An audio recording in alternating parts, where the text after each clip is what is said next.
একমাত্র শিশু সন্তানকে নিয়ে শাহনাজ বিবি ৩ মাস আগে বাংলাদেশে পালিয়ে এসেছেন। তিনি জানান, গত বছর রাখাইনের একটি কফি শপ থেকে তার স্বামী মোহাম্মদ আয়াজকে কোনো কারণ না জানিয়েই ধরে নিয়ে যায় আরাকান আর্মি। ২৭ বছর বয়সী এই রোহিঙ্গা নারী স্বামীকে মুক্ত করার অনেক চেষ্টা করেছেন, পারেননি। এক পর্যায়ে জীবন বাঁচাতে কক্সবাজারের রোহিঙ্গা শিবিরে চলে আসেন তিনি। আপাতত আশ্রয় অন্য এক রোহিঙ্গা পরিবারের খুপড়িতে। এখন বার্মার হালত বেশি নাজুক। এখন বার্মার হালতের মাঝে মানিয়ে কিছু শান্তি নাই। মাল হতারে বিকি মঙ্গ গিয়ে মাইসুতু চলাফেরা করতে বেশি আকাকি হাম খরচ নাই।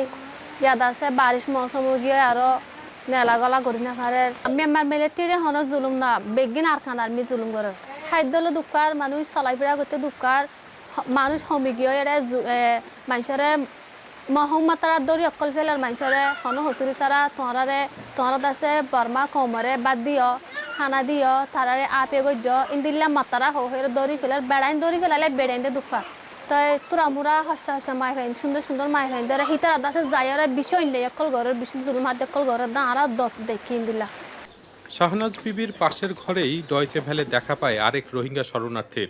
গুলিতে আহত অবস্থায় গত মাসে বাংলাদেশে এসেছেন দিন মোহাম্মদ।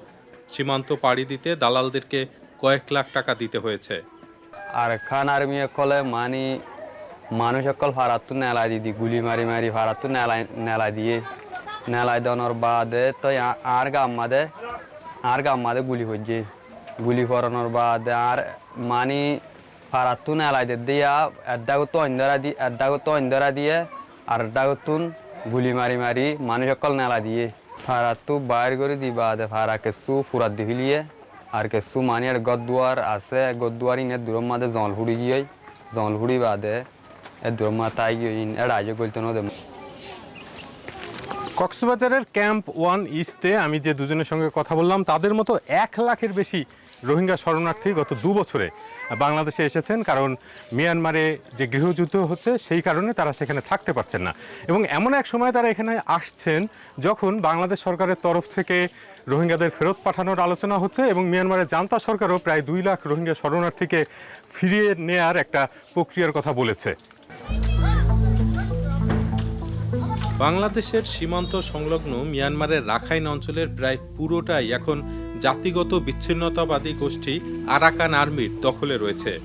২০২৩ সালের শেষ নাগাদ সশস্ত্র সংঘাতের মাধ্যমে মিয়ানমারের জান্তা সরকারকে হটিয়ে সব স্থান দখল করে নেয় রাখাইনের বৌদ্ধ ধর্মাবলম্বী আরাকানি বা মগদের প্রতিনিধিত্বকারী গোষ্ঠীটি। ইন্টারন্যাশনাল ক্রাইসিস গ্রুপের দেয়া তথ্য অনুযায়ী নিত্য প্রয়োজনীয় দ্রব্যের জন্য রাখাইন রাজ্য মূলত মিয়ানমারের কেন্দ্রের উপর নির্ভরশীল। সামরিক জান্তা এ ধরনের পণ্য রাখাইনে প্রবেশ বন্ধ করে রেখেছে, ফলে সেখানে খাদ্য সংকট দেখা দিয়েছে এবং জিনিসপত্রের দাম অনেক বেড়ে গেছে। এমনকি রাখাইনের বিদ্যুৎ, টেলিযোগাযোগ এবং ব্যাংকিং সেবার নিয়ন্ত্রণও এখনও মিয়ানমারের সামরিক বাহিনীর হাতে রয়ে গেছে বলে জানিয়েছে ব্রাসেলস ভিত্তিক থিঙ্ক ট্যাঙ্কটি।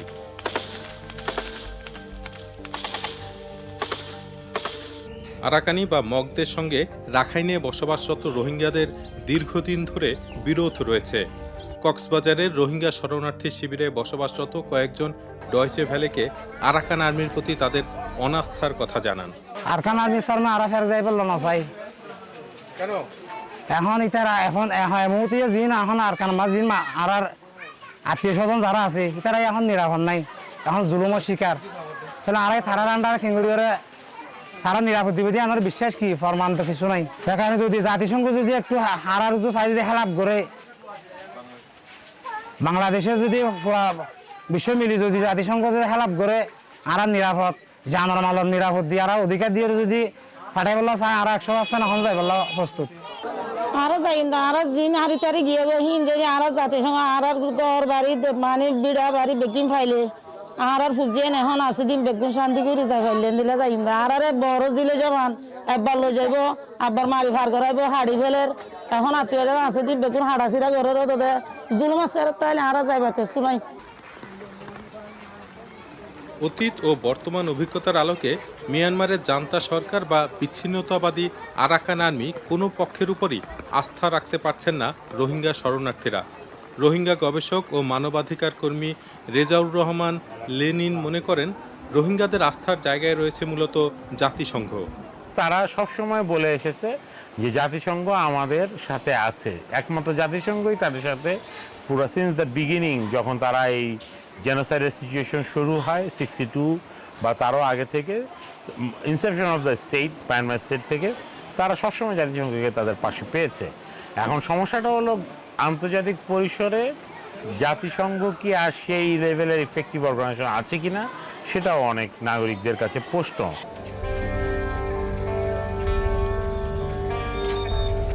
জাতিসংঘের মহাসচিব আন্তোনিও গুতেরেস মার্চে কক্সবাজারে রোহিঙ্গা শরণার্থী শিবির পরিদর্শন করেন এবং প্রধান উপদেষ্টা অধ্যাপক মুহাম্মদ ইউনুস সহ এক ইফতার কর্মসূচিতে অংশ নেন, যেখানে 1 লাখের মতো রোহিঙ্গা শরণার্থী উপস্থিত ছিলেন। সেখানে প্রধান উপদেষ্টার এক বক্তব্যে রোহিঙ্গাদের দ্রুত প্রত্যাবাসনের প্রত্যাশার কথা শোনা যায়। আল্লাহর কাছে দোয়া করি, আল্লাহর কাছে মোনাজাত করি, আজিয়া ইউন মিডিয়া আই বিয়াগুনে মিলি যেন এই ঈদতে ফাইতান্ন সাম্যর ঈদত যেন ওনারা নিজত বাড়ির জায়গায় ঈদ গরিত পারেন। বাংলাদেশ সফরে গুতেরেস রোহিঙ্গা প্রত্যাবাসনের পথ সুগম করতে মিয়ানমারে গৃহযুদ্ধ বন্ধ করার ও রাখাইনে অনুকূল পরিবেশ তৈরির গুরুত্বের কথা বলেন। It is absolutely essential to mobilize the whole of the international community, all the neighbors, not only Bangladesh, all the neighbors of Myanmar, to put pressure to make things move in relation to the need to find a solution starting by ceasing the violence and at the same time creating the mechanisms of dialogue leading to a true democratic solution in Myanmar that would naturally facilitate the return of the Rohingya refugees. At the same time, we need to intensify the humanitarian aid inside Myanmar to create the conditions for that return to be successful. And that is the reason why one of the discussions we had was about the possibility, if circumstances allow, to have also humanitarian aid channeled from Bangladesh. But that is obviously a matter that would require the authorization and the cooperation of the parties to the conflict. জাতিসংঘের তরফ থেকে পরবর্তীতে এটাও জানানো হয়েছে যে বাংলাদেশ থেকে মিয়ানমারে ত্রাণ পাঠাতে হলে অবশ্যই বাংলাদেশ সরকার ও মিয়ানমার সরকারের তাতে সম্মতি থাকতে হবে।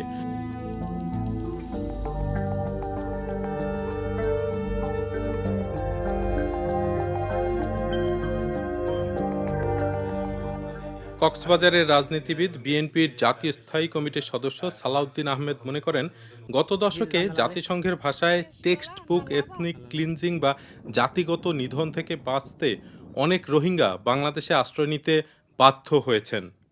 আমরা দেখলাম প্রায় 1.2 মিলিয়ন মতো রোহিঙ্গা তখন আমাদের বাংলাদেশের কক্সবাজারের উকিয়া টেকনাফে পাহাড়ি অঞ্চলে ক্যাম্প করে আশ্রয় নিয়েছে। আন্তর্জাতিক মহল সাড়া দিয়েছে, জাতিসংঘ সাড়া দিয়েছে, সাহায্য সহযোগিতা করছে, কিন্তু তারপরেও সেটা মানবেতর জীবন। তাদের কোনো শিক্ষা নাই, পর্যাপ্ত খাদ্য নাই, চিকিৎসা নাই, ইনফ্রাস্ট্রাকচার নাই, ভবিষ্যৎ কর্মজীবনের জন্য কোনো স্কিল বা কোনো পেশা বেছে নেওয়ার বা ট্রেনিং নেওয়ার কোনো সুযোগ নাই। এই অবস্থায় একটা সাব হিউম্যান লেভেলের জীবন তারা যাপন করছে। রোহিঙ্গাদের ফেরত পাঠানোর উদ্যোগে সায় থাকলেও আরাকান আর্মির সঙ্গে এই ইস্যুতে অন্তর্বর্তী সরকারের যোগাযোগ ঝুঁকি তৈরি করতে পারে বলে মনে করেন এই রাজনীতিবিদ। বাংলাদেশের স্বাধীনতা সার্বভৌমত্ব বিনষ্ট হতে পারে বা বাংলাদেশে একটা অনাকাঙ্ক্ষিত যুদ্ধ পরিস্থিতিতে পড়ে যেতে পারে, সেই রকম কোনো পদক্ষেপ কি ভিতরে এই সরকারের পক্ষ থেকে নেওয়া হচ্ছে, এই বিষয়ে আমরা শঙ্কা প্রকাশ করেছি। কেননা কেউ কিছু খোলাসা করে বলছে না। এই পাশ থেকে বাংলাদেশ, ওই পাশ থেকে ওই পাশে রোহিঙ্গা জনগোষ্ঠীর জন্য খাদ্য, ওষুধ সহ প্রয়োজনীয় লজিস্টিক সাপোর্ট দেওয়ার জন্য। কিন্তু সেই বিষয়টা মায়ানমার গভর্নমেন্ট যতদিন পর্যন্ত অ্যালাউ না করবে এবং সেটা একটা অ্যামিকেবলি যদি না হয়, মিউচুয়াল আন্ডারস্ট্যান্ডিংয়ের মধ্যে যদি না হয়, তাহলে আমরা আরাকান আর্মির সাথে যে মায়ানমার আর্মির যে সংঘর্ষ আরাকান স্টেট নিয়ে, সেই সংঘর্ষের মধ্যে স্যান্ডউইচ হয়ে যাব। এবং যখন দেখবে যে মায়ানমার বাংলাদেশ এর পক্ষ থেকে আরাকান আর্মিদের কাছে কোনো সহযোগিতা যাচ্ছে কোনো না কোনোভাবে, বিহাইন্ড দ্য সিন অথবা যে কোনোভাবে হোক, ইন ডিসগাইজ যেভাবে হোক যাচ্ছে, এই সন্দেহের কারণে তো বাংলাদেশের উপর একটা যুদ্ধ চাপিয়ে দিতে পারে। নিরাপত্তা ও কৌশলগত বিষয়ে গবেষণা পরিচালনা করা প্রতিষ্ঠান BIISS এর senior research fellow doctor Razia Sultana Rohingya ইস্যুতে বাংলাদেশকে জাতীয় ও আন্তর্জাতিক পর্যায়ে একটি অত্যন্ত জটিল পরিস্থিতির মধ্যে দেখছেন। স্ট্র্যাটেজিক ইম্পর্টেন্স কারণে ইন্ডিয়া সবসময় মিয়ানমারের সাথে একটা চেক অ্যান্ড ব্যালেন্স রিলেশনশিপ রেখেছে। আর অন দি আদার সাইড আমি যদি চায়নার বলি, তো চায়নার সাইডেও কিন্তু চায়না এবং মিয়ানমারের সবসময় অল ওয়েদার রিলেশনশিপ, তারা দে আর ট্রাস্টেড অ্যালাইস। সো এই জায়গাটা আমি বলবো যে ডিপ্লোম্যাটিক পয়েন্ট অফ ভিউ থেকে বাংলাদেশ ওই জায়গাটা পৌঁছাতে পারেনি। আমাদের দলমত নির্বিশেষে আসলে ন্যাশনাল ইন্টারেস্ট, আমি বলবো ন্যাশনাল সিকিউরিটি এবং সভারেন্টিকে বজায় রাখার জন্য এক জায়গায় একভাবে কাজ করতে হবে।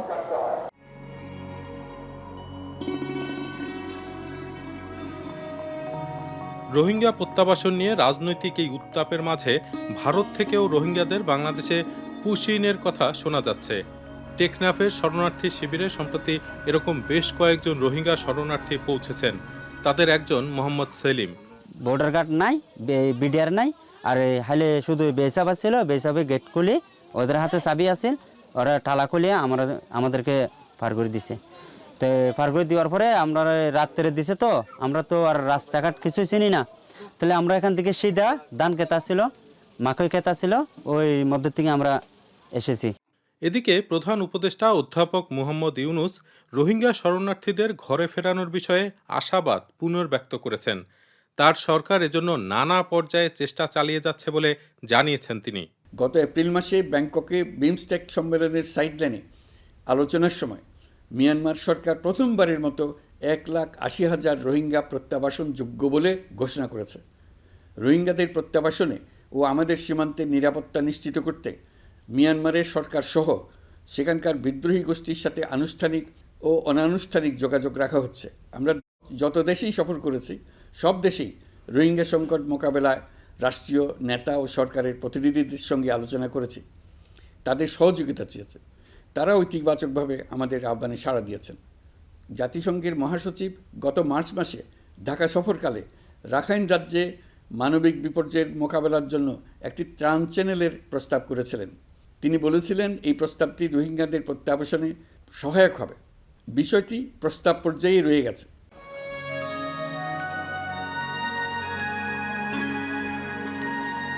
নানা সম্ভাবনার কথা শোনা গেলেও শাহনাজ বিবিরা অবশ্য শিগগিরই ঘরে ফেরার আশা দেখছেন না।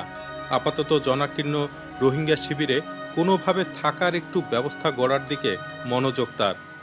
অবসর সময়ে সন্তানকে পিতার ছবি দেখান তিনি, যিনি এখনও রাখাইনে কারাবন্দী।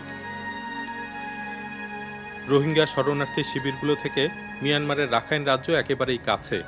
কোনো কোনো ক্যাম্প থেকে খোলা চোখেই দেখা যায় রোহিঙ্গাদের মাতৃভূমি। সেখানে ফিরে যাওয়া নিয়ে তাদের শঙ্কা কবে সম্ভাবনায় রূপ নেবে, সেটাই বড় প্রশ্ন এখন।